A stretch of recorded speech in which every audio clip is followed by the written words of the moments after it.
activities.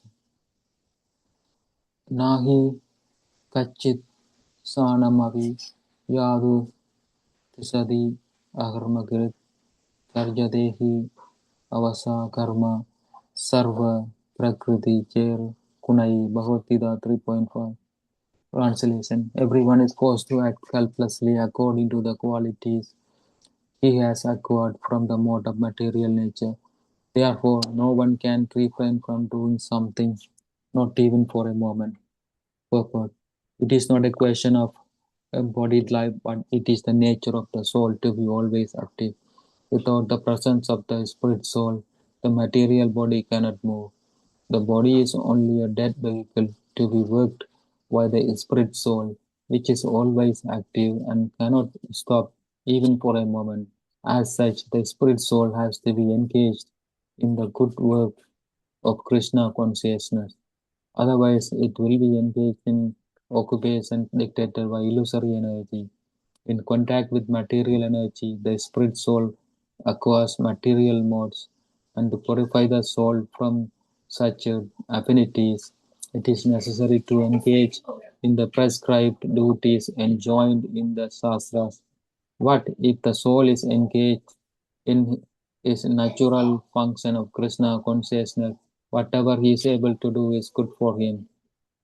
Srimad Bhagavatam 1.5.17 affirms this. Yaktva swadharmam saranabhujam harir bhajanam avarpavo dapadetado yadi yatra kva bhavadram avud amusyahim pavarta apto vayadam swadharmada. If someone takes to Krishna consciousness, even though he may not follow the prescribed duties in the Shastras or execute the devotional service properly, and even though he may fall down from the standard, there is no loss or evil for him. But if he carries out all the injunctions for purification in the Shastra, what does it avail him if he is not Krishna conscious? Yoharnat karmano naitra lohoyam karma bandhanaha. That artham karma kaundeya mukta sangha samachara. Bhagavad Gita 3.9. Translation: Work done as sacrifice for Vishnu has to be performed, otherwise work causes bondage in in this material world. Therefore, O son of Kundi, perform your prescribed duty for his satisfaction, and in that way you will always remain free from bondage. Purport: Since one has to work even for the simple maintenance of the body, the prescribed duties for the particular social position and quality are so made that the purpose can be fulfilled. Yajna means Lord Vishnu or sacrificial performances. All sacrificial performances also are meant for the satisfaction of the Lord Vishnu. The Veda enjoin Yajno Vai Vishnu. In other words, the same purpose is served whether one performs prescribed yajna or directly serves Lord Vishnu. Krishna consciousness is therefore performances of jhana as it is prescribed in this verse. The Varnasrama institution also aims at satisfying Lord Vishnu. Thanks a lot, bro. So, anyone else would like to read, starting from therefore one has to work?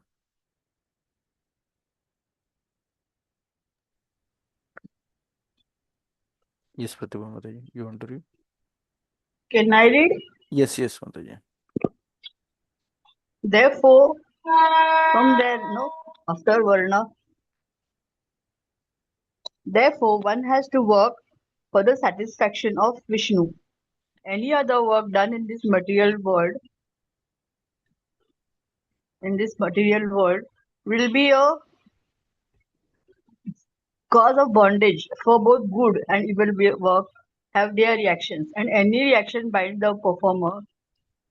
Therefore, one has to work in Krishna consciousness to satisfy Krishna or Vishnu, and while performing such activities, one is in a liberated stage. This is the great art of doing work, and in the beginning, this process requires very expert guidance. One should therefore act very diligently under the expert guidance of a devotee of Lord Krishna or under the direct instruction of Lord himself, under whom Arjuna had the opportunity to work. Nothing should be performed for sense gratification, but everything should be done for the satisfaction of Krishna. This practice will not only save one from the reaction of work, but also gradually elevate one to transcendental loving service of the Lord, which alone can raise one to the kingdom of God.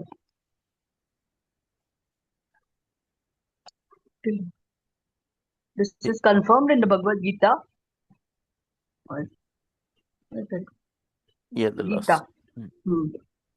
यज्ञार्थात् कर्मणो न्यत्र लोको यम कर्म बंधना. Except work for Krishna, any work, whether good or bad, will bind you to this material world. If you do good, that's all. Yeah. Should I read something?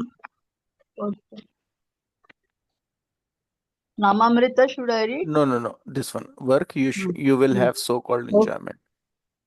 yeah, thank you.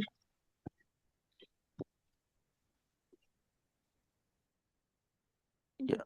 So this last paragraph is you will have so-called enjoyment in your next life, but you will still remain bound up in the cycle of birth and death. And if you do bad work, then you will have to suffer the sinful reaction and also remain bound up in birth and death. But if you work for Krishna, there are no such reaction, good or bad. And at the time of death, you will return to Krishna. This is the only way to break bonds of karma. So, thanks everyone. So, here it is mentioned from the starting that everyone is forced to act helplessly according to the qualities he has acquired from the modes of material nature. Therefore, no one can refrain from doing something, not even for a moment.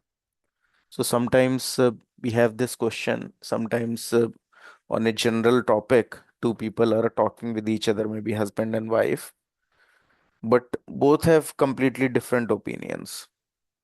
Or sometimes there is a fight between two-person, and one person is thinking that why another person is reacting in such a fashion. But the reality is that everyone has taken so many past births, and in all their births, they have different circumstances, different kind of people with which they have come in contact with, and different kind of experience under a different under a similar circumstances.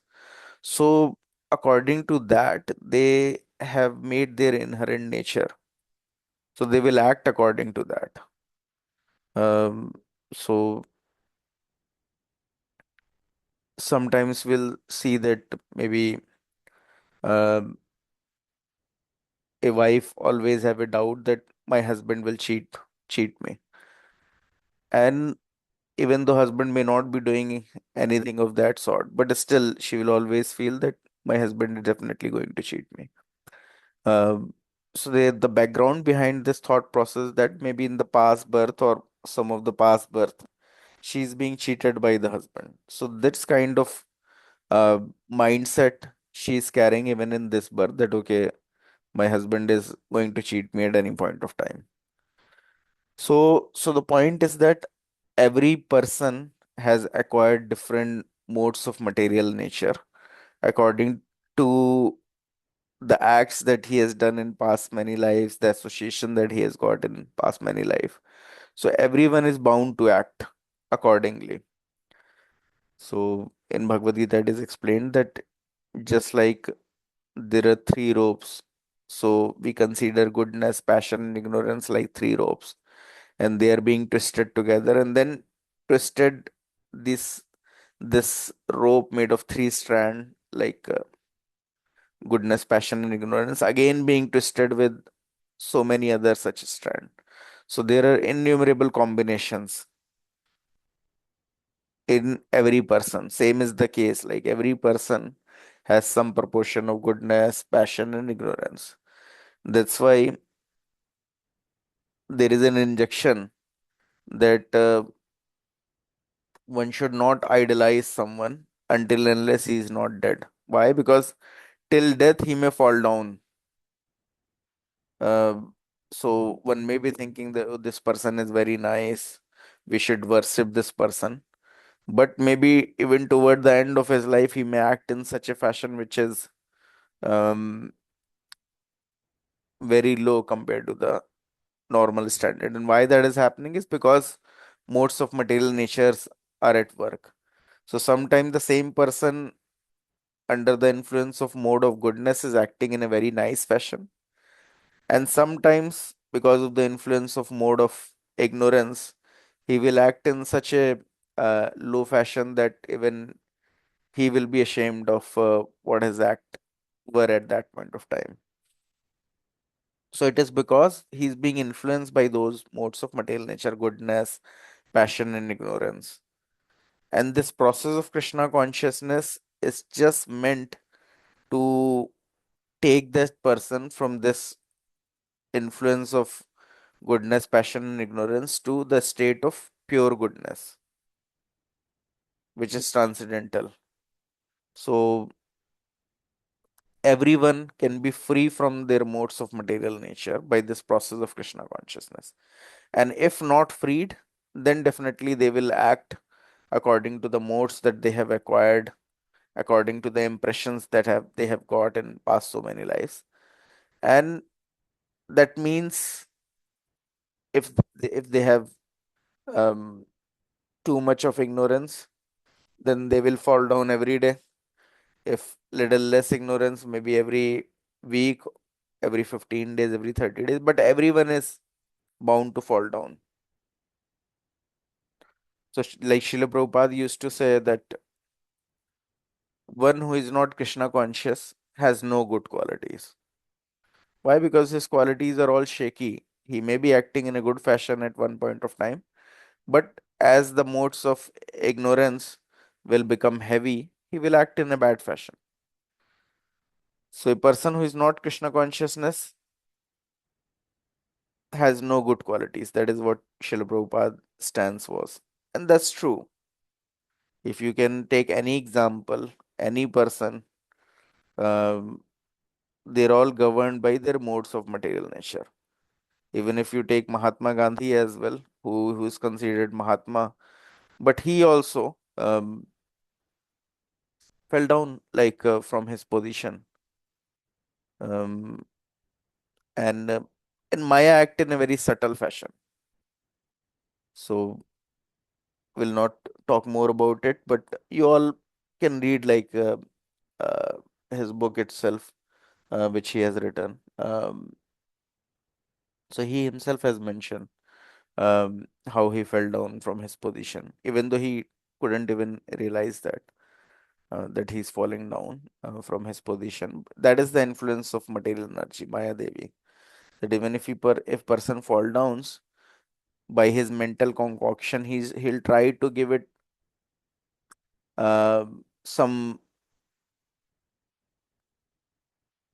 he'll try to give some valid reason that whatever I am doing is all right. Same is the case with anyone you will see, like whether a political leader, he will attack another country, he will bring disaster for his own country as well. But he will try to defend his action that I have done this action, this is good. Uh, that is the human nature. And that's not only with political leader or anyone else.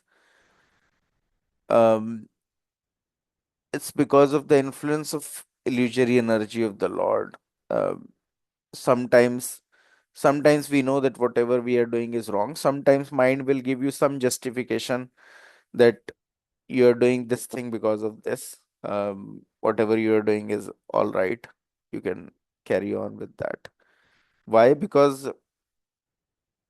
scriptures are telling us that we as a soul, a spirit soul, have a spiritual body.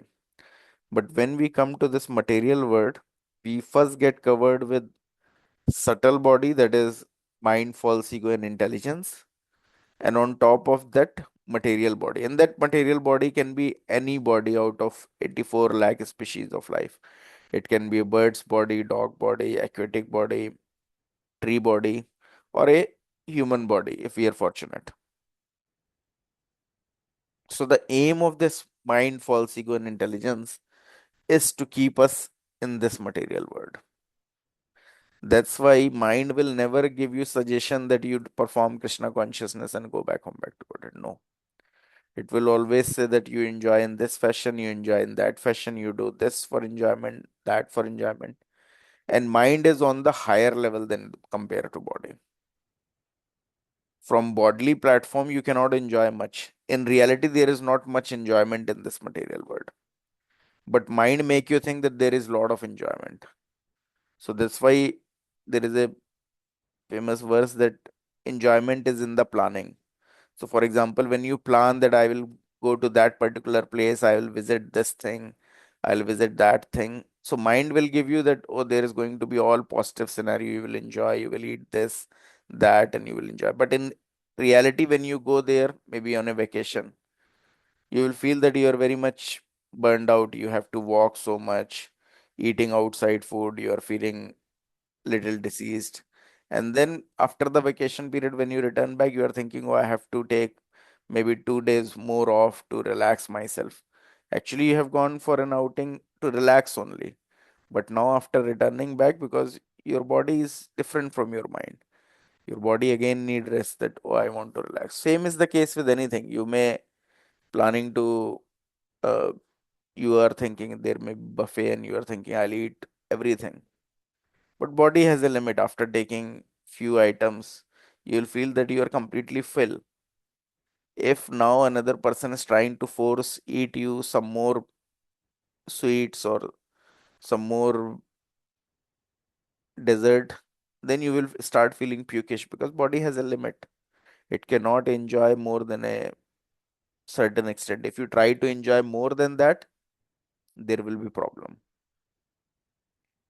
So Prabhupada used to give a very valid example that this milk is very nice. There are milk preparation like rabri. You all have heard about it. There is a thickened milk out of which this, after adding sugar, this rabri is made. So if you take rabri, you will enjoy. But if you take a lot of rabri, then you will suffer from dysentery. Your stomach will get upset.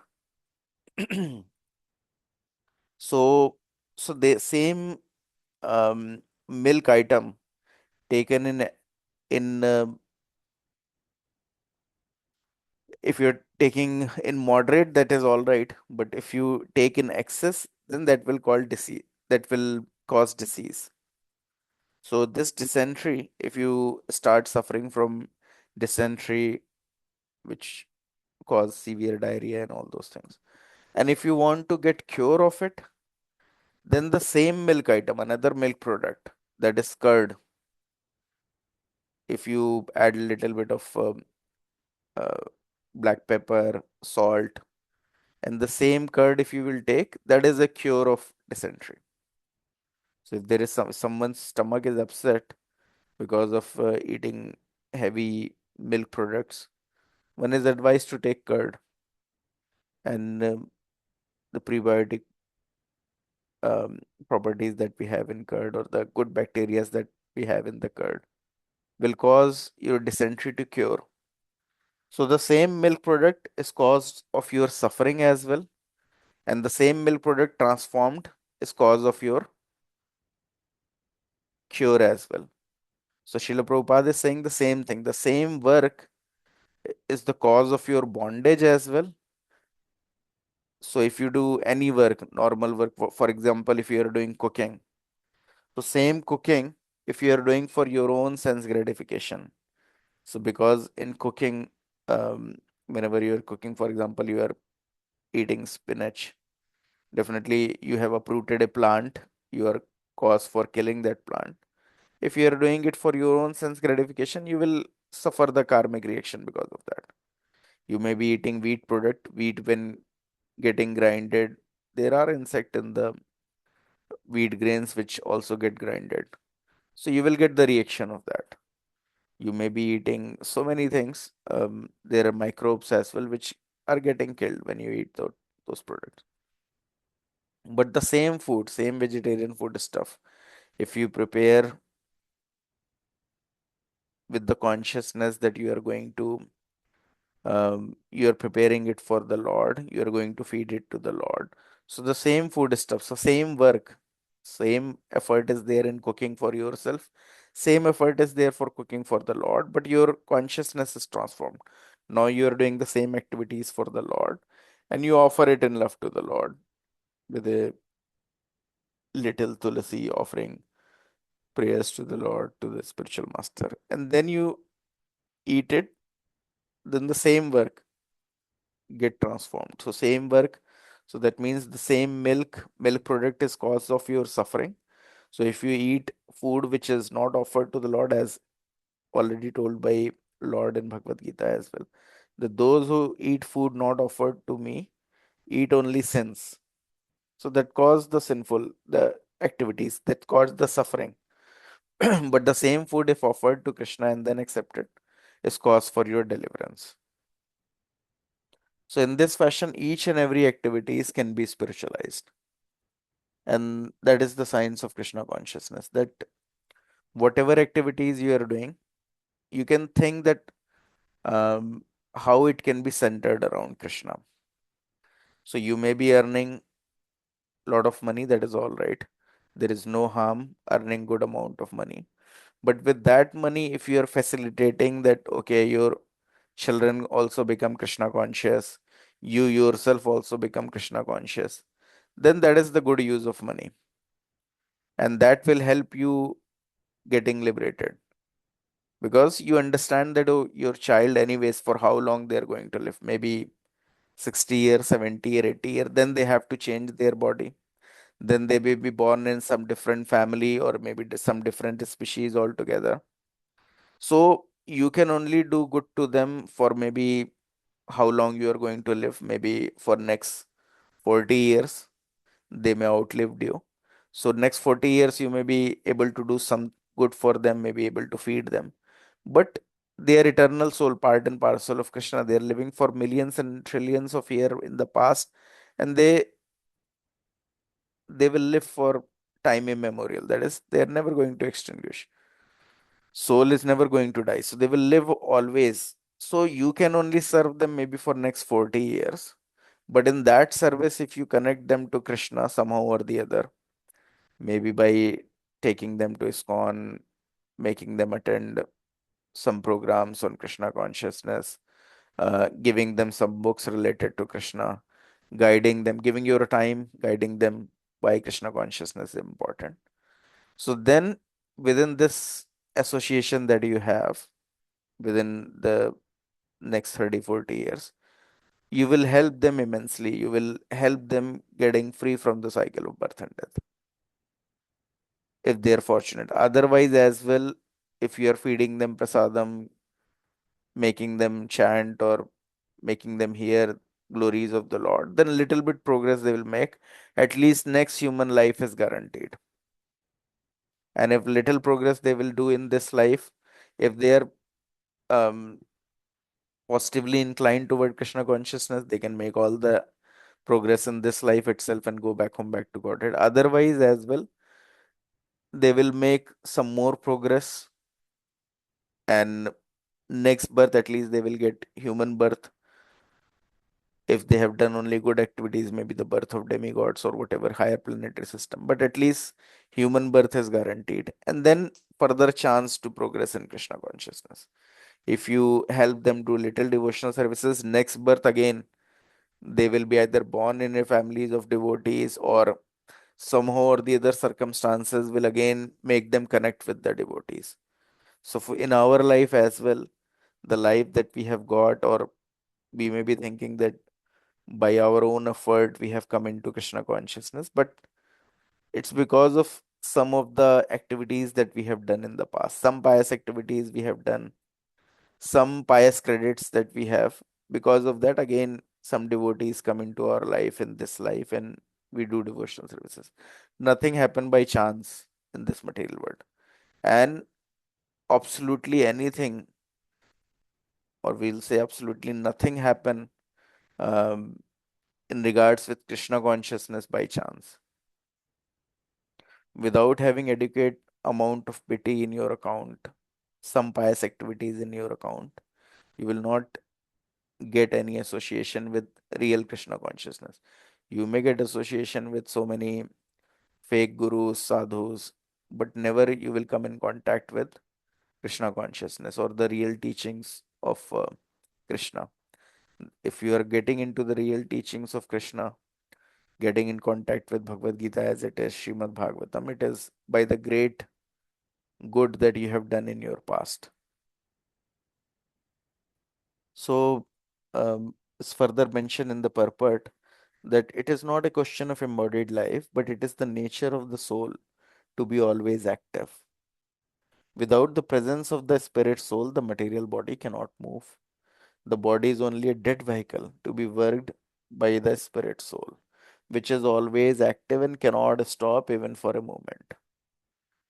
So it's the soul which is making this body active. Body itself is dead. Whether you talk about Arnold's body, whether you talk about uh, Bruce Lee's body or your own body, it's actually a dead matter. It's the soul which is activating it. Maybe in past so many births, uh, the only aim was to develop nice body, good physical stamina, good physique. So that channelized the body and person transformed into Arnold or Bruce Lee or other such bodybuilders. And you may not have so much of desire in your past birth as well to do so much about physical fitness. So in this birth as well, you may not be doing any exercise or not hitting the gym anytime. And you have got a particular kind of body. But all the bodies that you have got is because of the past activities that you have done. So automatically we'll see in the same city, there is one person who is working very hard, but still he is living a life like that of a beggar. Another person automatically born in such a family that he is going to office, may not be doing anything. For example, like Anant Ambani, he's just going to his office, not doing anything, but he has millions of dollars in his account. Why this is happening? It's just because of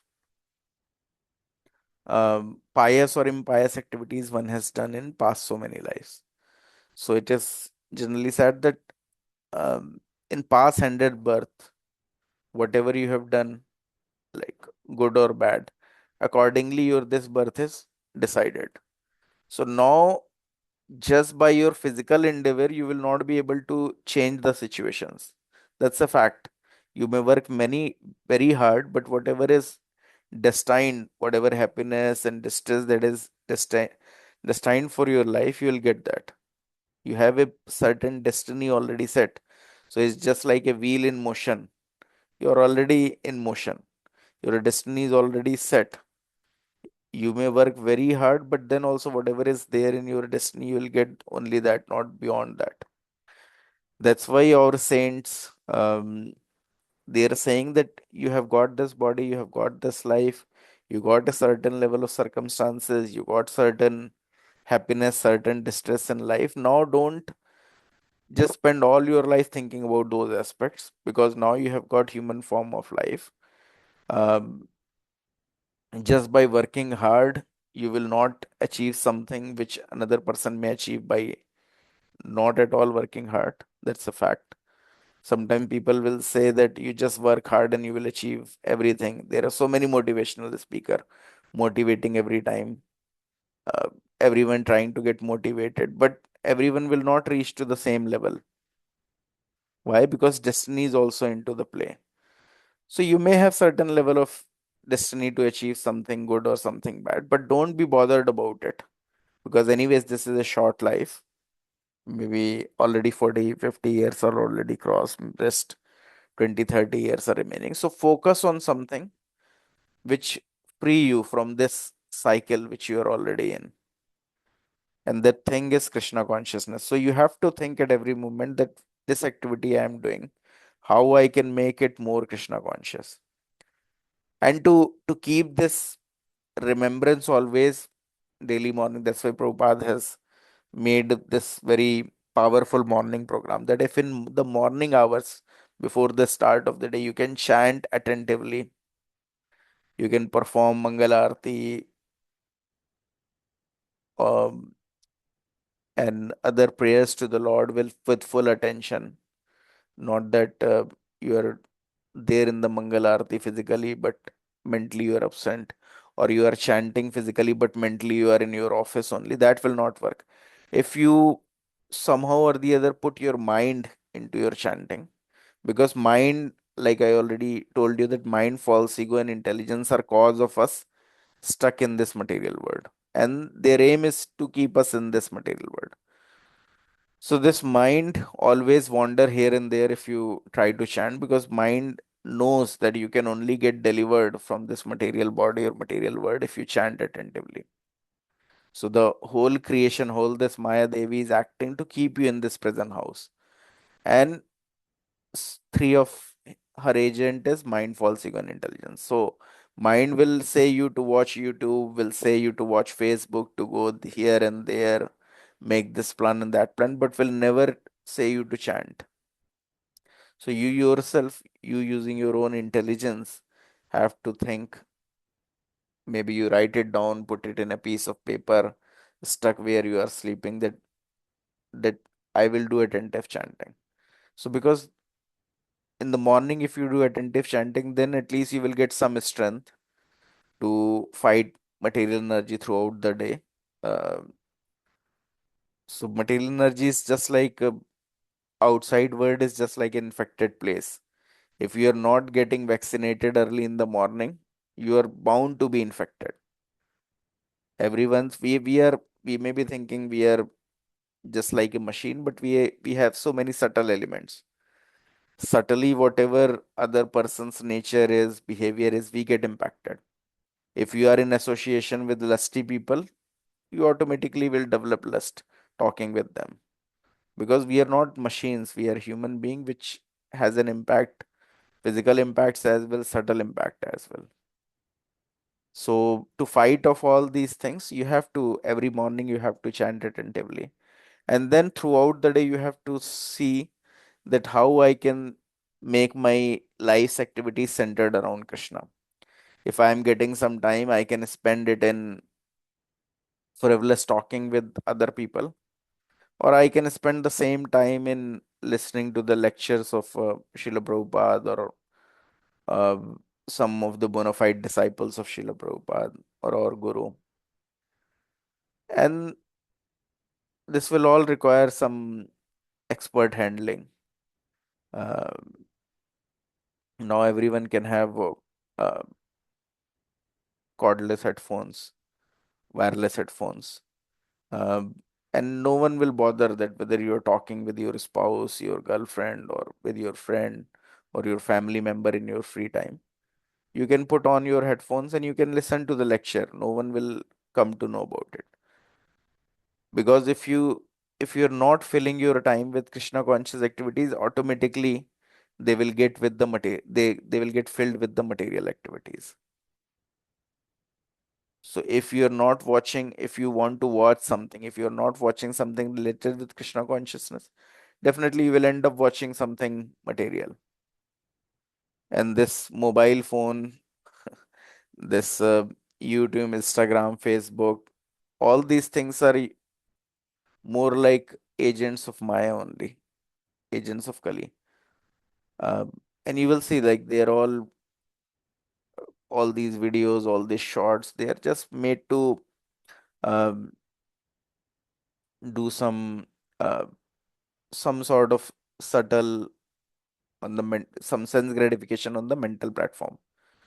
None of these shorts, none of these uh, content is being made to spiritually elevate you. Only definitely some devotees are making some content to help you come out of the cycle of birth and death. Otherwise, 99.99% of the time, the people who are making it are on the bodily platform of life.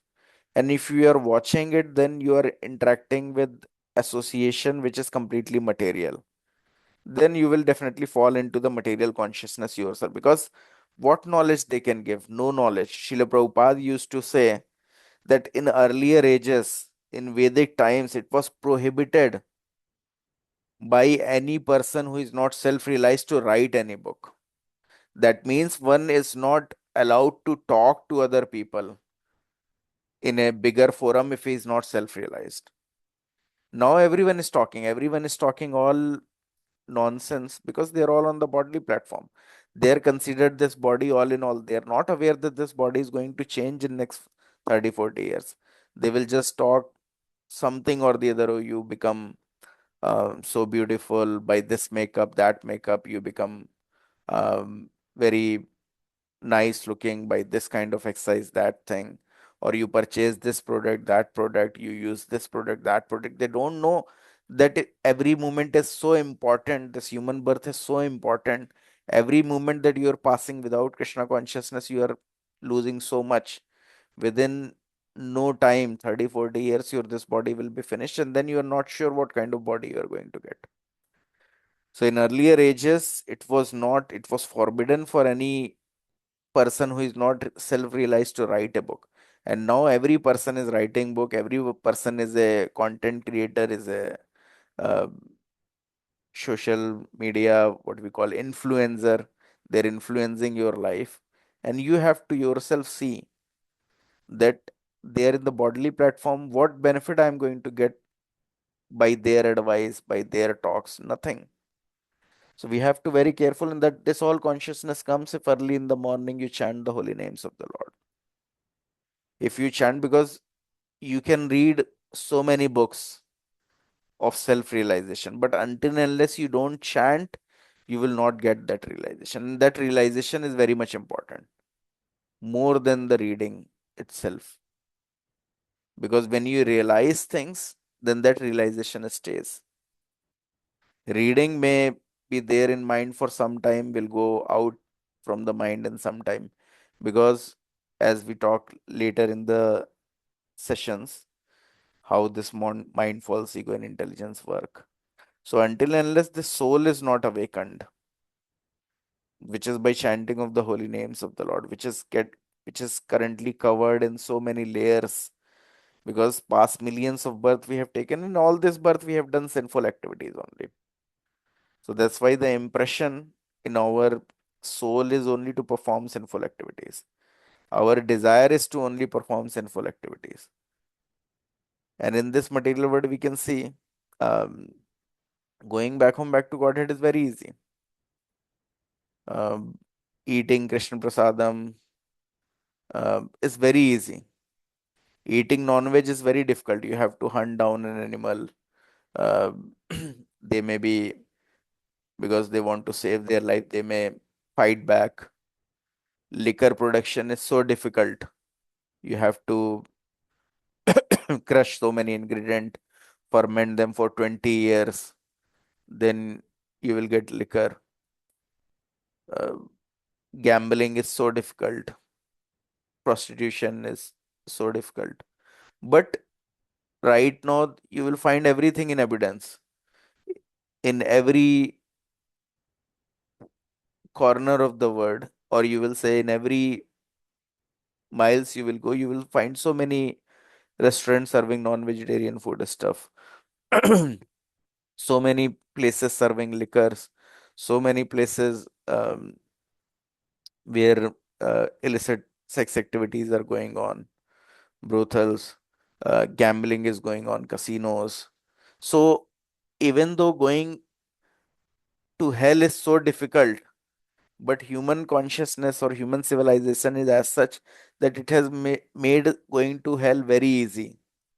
You just step out of your house and you can go to hell by eating food which is laced with non-vegetarian item. Even if you will take a normal candy as well, here it may be laced with uh, cow's fat. You will take a medicine as well, it may be covered with the pig's flesh. They're all coming under different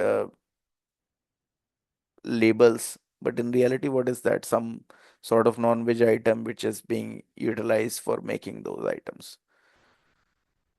So this all, if you have a mobile phone, you have easy access to illicit sex. So going to hell is very easy. Now, in reality, it is very difficult. But human civilization now is as such, it has made going to hell very easy. Why? Because mind, false ego, intelligence, their aim is to keep you in this material world itself. Everyone is just pulling you back into this material world. They're making all the content just to pull you back. So coming out is only possible if the soul is awakened, and the soul is awakened by attentive chanting of the holy names of the Lord. While chanting, so many thoughts may be coming.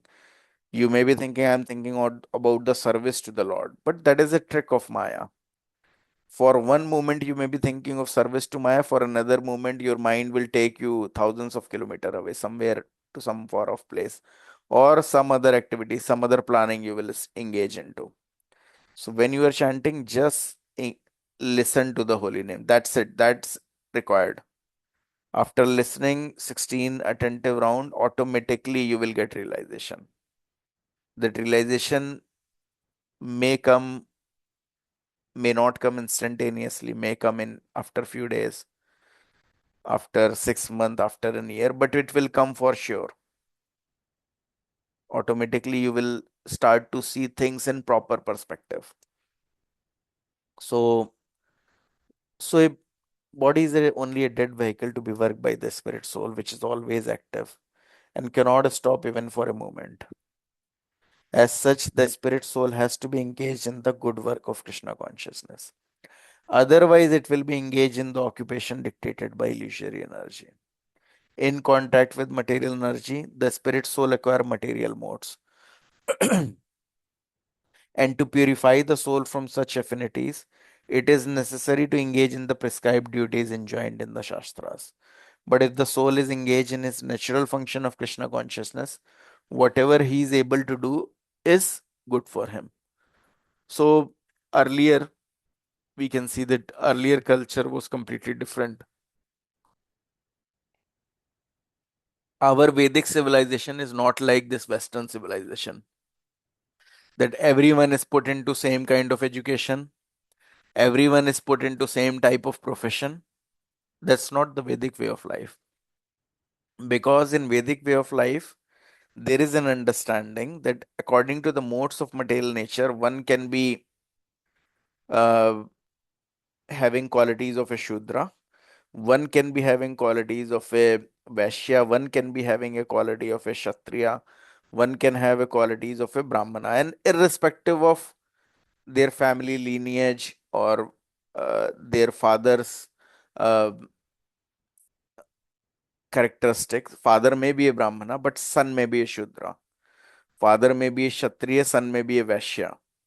So this all happened. So Indian culture is made in such a fashion that the guru, earlier there was a Gurukula, all the boys they're getting trained under the Gurukulas. Girls are trained at home. Never there was a scenario that girls are being put into Gurukula or other places. Girls are being taught at home. Um, Husband is being trained or the boy is being trained to become a pure Vaishnava. And after marriage, automatically, because husband is properly trained, wife is under the shelter of the husband. So husband will always see that how my wife will be engaged into the activities of Krishna consciousness. So automatically, that's why in Indian culture earlier there was no provision of wife going out, working in offices, um, doing so much of hard work. Their aim was to properly raise children in Krishna consciousness. Husband is completely Krishna conscious. Wife just serving husband are getting the credits. 50% of the credits of the husband she's automatically getting. And just by serving a pure Vaishnava husband, they also go back home back to Godhead by the end of their life. But now, because husbands are not properly trained, everyone is getting the Shudra training. That's a school system, what they are teaching us, ABCD, or how to earn your daily bread. That is the Shudra philosophy, just how to earn your daily bread working under someone. You become a good worker, good servant of someone. Being servant means being Shudra. You may be servant of an IT company, you may be servant of a manufacturing company or something of that sort. But Shudra means one who is taking salary. Other than Shudra, no one is taking salary. Vaishya is doing his own business. He's producing food stuff. He may be producing some goods. Kshatriya is collecting tax, and Brahmana, he's getting alms, or he's getting all the sustenance, maintenance by the government, by the Kshatriyas. But right now, there is all the education system is for the Shudras. There is no demarcation that whether a person is having Brahmanical qualities, he should be trained differently. Person is having Kshatriya qualities, he should be trained differently. No, that's not being, this training is not imparted.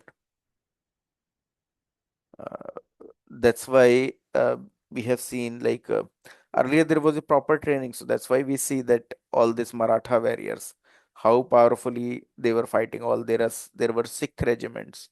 They were trained into warfare. There is Gorkha regiment trained into the warfare from the very start. And there are then the militaries of other foreign countries.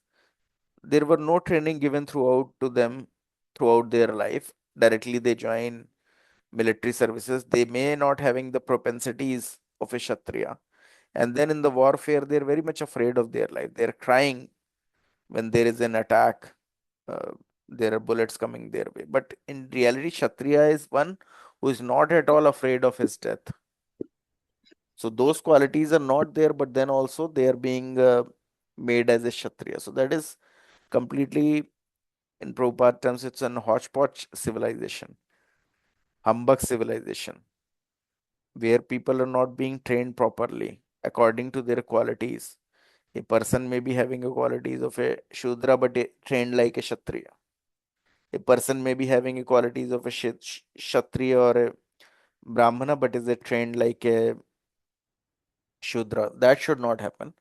So in reality, earlier, according to the modes that one has acquired, uh, they are being engaged into the prescribed duties, in their own prescribed duties. So if a spiritual master or the guru identify that this person is Shudra, this person is a Vaishya, this person is a Kshatriya, this person is a Brahmana, accordingly, he will guide them that, oh, this is now how you have to progress further in life. So if he'll identify that as a person is having Kshatriya qualities, he'll ask them to engage uh, into the kingly order. He may become king, or he may become some high commander in the army or whatever. If he identifies that this person has all the Brahmanical quality, he'll ask them that, okay, you continue from this. So student life is a brahmachari life. So from brahmachari life, there is no need for you to get married, because you anyways are self-realized. You are a Brahman. You are having Brahmanical qualities. You understand that how this life is for the purpose of Krishna consciousness, or propagating this teaching of Krishna consciousness. So directly from brahmacharya you take sannyas.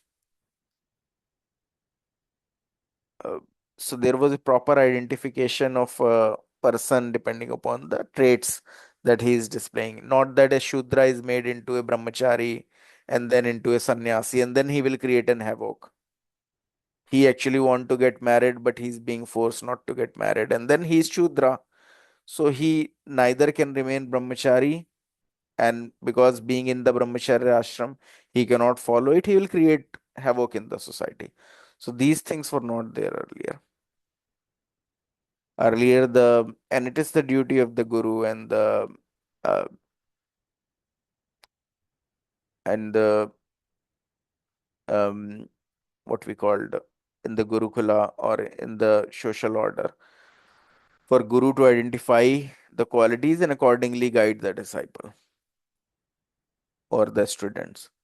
So so everyone automatically will engage into some or the other activity. So you, according to your propensities, you may be inclined to do business, you may be inclined to do some job, you may be really good at coding, then you want to become a coder or whatever. According, you may be good artist, you want to engage into art, you may be a good actor, you want to get engaged into acting. Whatever is your inclination is, you can engage in that, because that is also necessary, because it is written that even these affinities, you get relieved of those affinities by engaging in those activities. So you get unwinded by engaging in those activities, because you have acquired some, um, what we call some, uh, characteristic, um, or some material modes because of past so many lives. So there is a material mode of nature which causes you to do a lot of exercise, bodybuilding. So you engage in that. If you don't do it, you have to take another birth again to engage into bodybuilding. Or you have an affinity to become a successful businessman, you do it. You engage into that activities. That will help you relief of whatever modes that you have acquired. You want to be a good teacher, become that. That's fine. Help you relieved of the propensities that you have acquired. So that is all right. There is no harm in it. But if you engage directly into the activities of Krishna consciousness, that is the greatest good that you will do to yourself and to the others.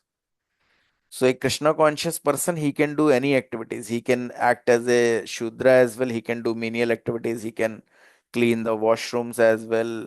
He can manage the sandals of other people coming in.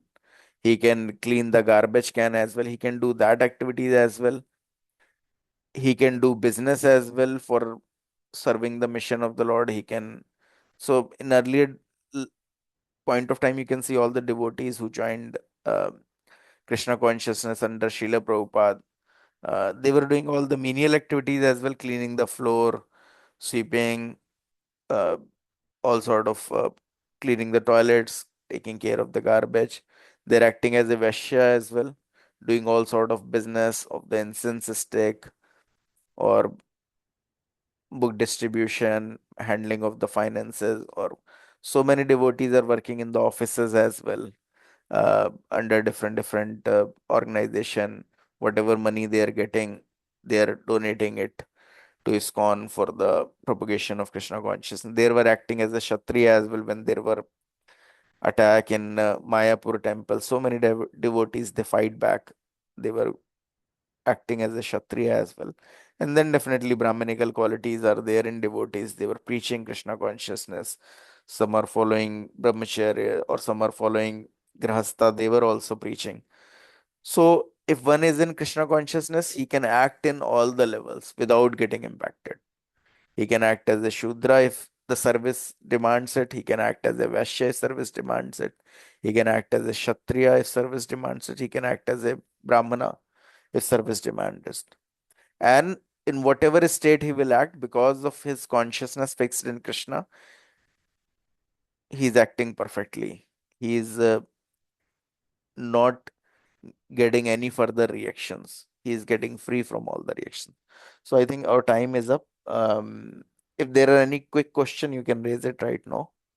Otherwise, we'll meet next week, Saturday, and we'll discuss more on this karma-free activities. I hope no further questions. So thanks everyone for your time, Saturday morning. We'll again connect next week, same time. Hare Krishna. Hare Krishna. Thank you, Prabhuji. Krishna. Thank you, Hare Krishna. Hare Krishna. Thank you, Prabhuji. Hare Krishna. Hare Krishna. Hare Krishna.